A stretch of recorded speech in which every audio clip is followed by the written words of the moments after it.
চীন জুড়ে আবারও আলোচনার কেন্দ্রবিন্দুতে দুর্নীতি বিরোধী অভিযানের কঠোর বার্তা। কোটি কোটি টাকা ঘুষের অভিযোগে এবার মৃত্যুদণ্ডের মুখোমুখি হলেন দেশটির সাবেক কৃষিমন্ত্রী তাং রেনজিয়ান।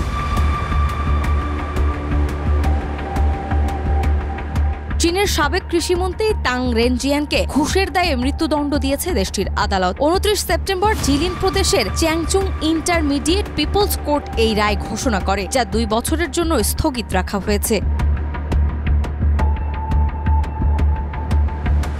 রাষ্ট্রীয় সংবাদ মাধ্যম সিনহুয়ার খবরে জানানো হয়েছে, 2007 সাল থেকে 2024 সালের মধ্যে বিভিন্ন পদে দায়িত্ব পালনকালে তাং রেনজিয়ান প্রায় 268 মিলিয়ন ইউএন বা $37.6 মিলিয়ন সমমূল্যের নগদ অর্থ ও সম্পদ ঘুষ হিসেবে গ্রহণ করেছিলেন।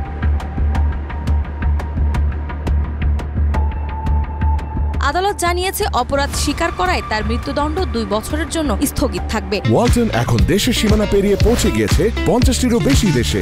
ওয়ালটন, ঘরে ঘরে, বিশ্বজুড়ে। তবে দুর্নীতির ঘটনায় তিনি ইতিমধ্যে দলীয় ও সরকারি পদ থেকে বহিষ্কৃত হয়েছেন। গত বছরের নভেম্বরে চীনের ক্ষমতাসীন কমিউনিস্ট পার্টি তাকে বহিষ্কার করে। এর 6 মাস আগে তিনি দুর্নীতি বিরোধী নজরদারি সংস্থার তদন্তের আওতায় আসেন।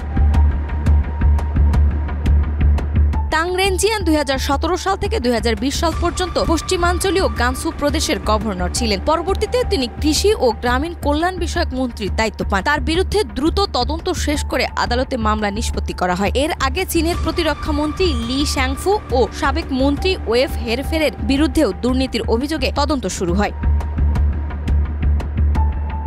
চীনের প্রেসিডেন্ট শি জিনপিং 2020 সালে দুর্নীতি বিরোধী শুদ্ধি অভিযান জোরদার করেন। তিনি কর্মকর্তাদের জনগণের কাছে বিশ্বস্ত, সৎ ও নির্ভরযোগ্য হয়ে কাজ করার নির্দেশ দেন। চলতি বছরের জানুয়ারিতে শি জোর দিয়ে বলেন, দুর্নীতি এখন কমিউনিস্ট পার্টির জন্য সবচেয়ে বড় হুমকি।